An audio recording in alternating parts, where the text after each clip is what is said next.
Summary of Getting to Resolution. Turning Conflict into Collaboration. By Stewart Levine. Becoming a resolutionary. The intern had never practiced law before. His first day he was handed a pile of cases. He did not bother to check the law or precedents. He called each party and each party's attorney and offered to negotiate a settlement. The intern was satisfied with each and every negotiation. When he went to get more files, the veteran attorney he reported to could not believe he had completed his task so fast. "You said to take care of these," the intern said. "I resolved the conflicts." "That's not how we do it," the veteran attorney replied. "As you can already detect, you might have many good reasons to become a resolutionary. But first, try to change your thinking about conflict. You must develop a new perspective that allows you to avoid the emotional hassles of conflict, the cost of unproductive energy, and the waste of resources. You must learn a new set of principles and values. No matter how hopeless it feels, no matter how strong your emotional impulse to fight and win, resolution can be discovered within any situation. Instead of concentrating on fighting, problems, and breakdowns, concentrate on learning, creativity, and the opportunity for creating value. Once you step away from a boxing ring mentality, you can build specific, tangible steps to cope with conflict or to start a new professional or personal relationship. You must develop a mindset of resolution in a way that fosters dignity and integrity. When you do this, you can optimize your use of many other resources as a byproduct of accomplishing resolution. You can find a way to have everyone's concerns, including your own, voiced, honored, and woven into the fabric of the resolution. We can thrive if we design a world order that provides stability, optimizes natural resources, preserves the environment, controls population, and shifts our thinking from rights and entitlements to service and responsibility. However, we probably should not use the term world order with any great frequency. Why not go to court? Resolution is good for business because it provides relief and completeness. The gnawing effect of internal chatter disappears, allowing you to focus energy and attention on the present. Pursuing resolution rather than victory results in improved teamwork, partnership, participation, and productivity. The alternative is unthinkable, though it governs most business thinking when disputes occur. Free yourself from it. Conflict is costly. The direct costs include fees to lawyers and other professionals. The productivity cost is even greater, if you measure the value of lost time and the value of what those involved would otherwise be producing. Then, count the continuity cost, which is the loss of ongoing relationships and the destruction of a working community. Those involved also suffer an emotional cost, which is the pain of being held hostage by negative emotions. In just 1 year, 1994, 18 million lawsuits were filed, costing $300 billion. Experts estimate that executives spend 20% of their time dealing with litigation-related issues. The formal legal system fuels the fire of conflict and impedes resolution. The very fact that attorneys bill on an hourly basis impedes resolution. Lawyers make more money the longer a case takes to resolve, so they have no financial incentive for a simple fix. The attorney's practice of hourly billing results in a devotion to the process, not the results. It is a conflict of interest, but clients seem to participate willingly. Perhaps this is because television has perpetuated the myth that you can find truth and justice in the courtroom. 7 Steps of Conflict Resolution. The formal legal system rarely considers the root cause of conflict, the breakdown in relationships. That is where negotiation begins. Instead of going to court, those of goodwill should adopt these 7 steps of resolution. Step 1. Developing an attitude of resolution. This is a critical first step. Don't just go through the motions of the 7 steps, they will not work unless you develop an attitude or mood of resolution. This takes time because the beliefs and patterns that make us hold on to conflict have taken a lifetime to learn. In many cases, they are subconscious and must be rooted out. To achieve a true attitude of resolution, you must develop and nurture faith and trust in yourself and others. The goal is internalizing these principles. Step 2. Telling your story. This step is about being understood and understanding what the others are saying. The absolute truth is not as important as honoring the authenticity of the other side and understanding their version of the truth.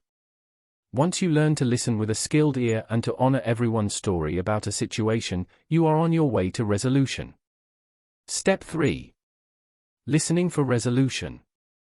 With this step, you begin thinking about a resolution that honors all concerned in the dispute.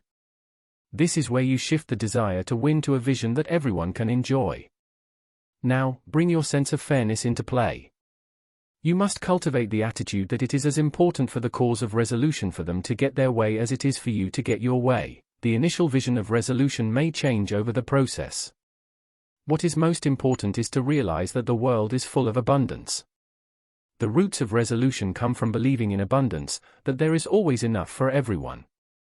All profit, value, wealth, and accumulation result from the ideas of one person or of a group of people.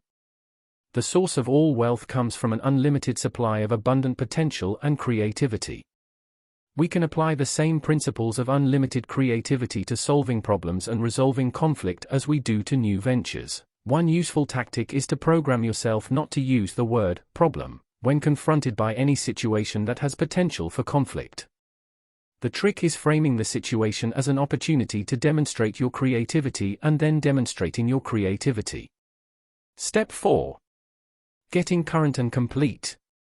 This is the stage where each party is expected to say gut-wrenching, difficult things, the things that usually go unexpressed and are, therefore, never resolved.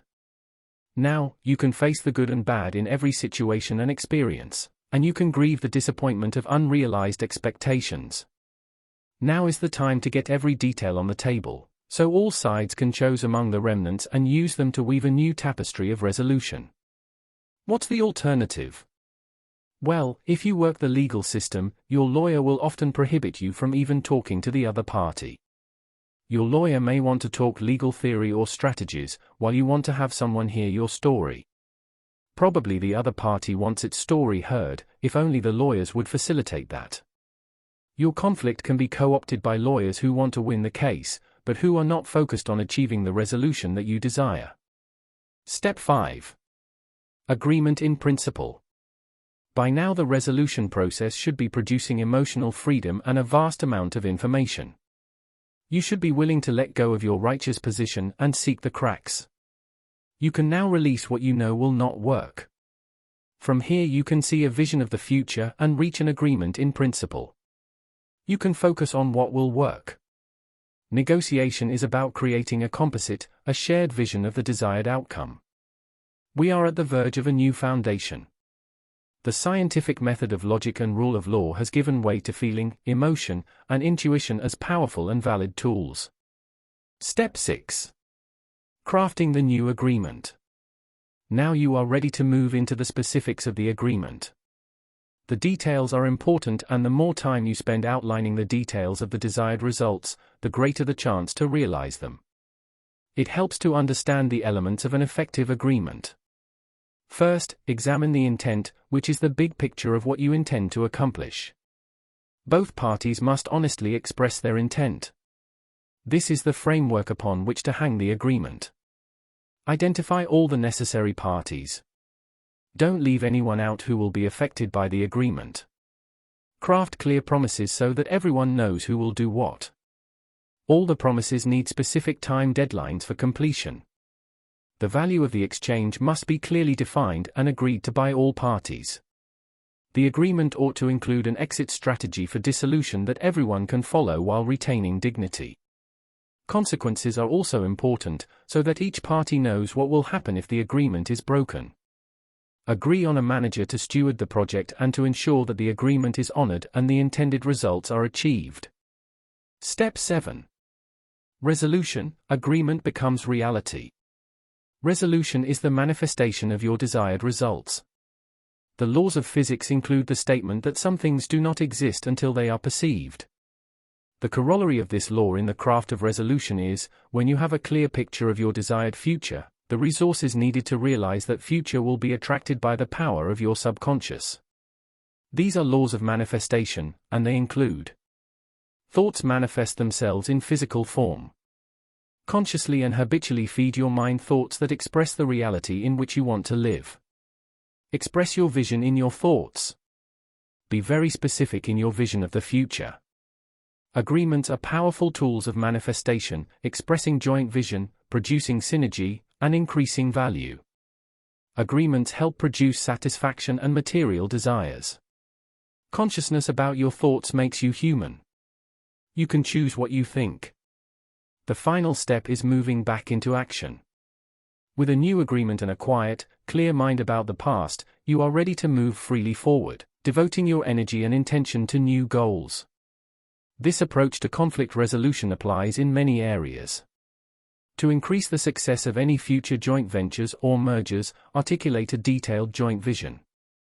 To have stronger employer-employee relationships, craft agreements that spell out desired results, guidelines, accountability, and consequences. This, in effect, allows employees to help design their jobs. For effective teams, use agreements to keep team units on the same track. Enhance the productivity of teams and other work groups by creating a focus on the product, not the politics. By crafting clear agreements, salespeople, vendors, and consultants can all increase their potential for satisfying customers.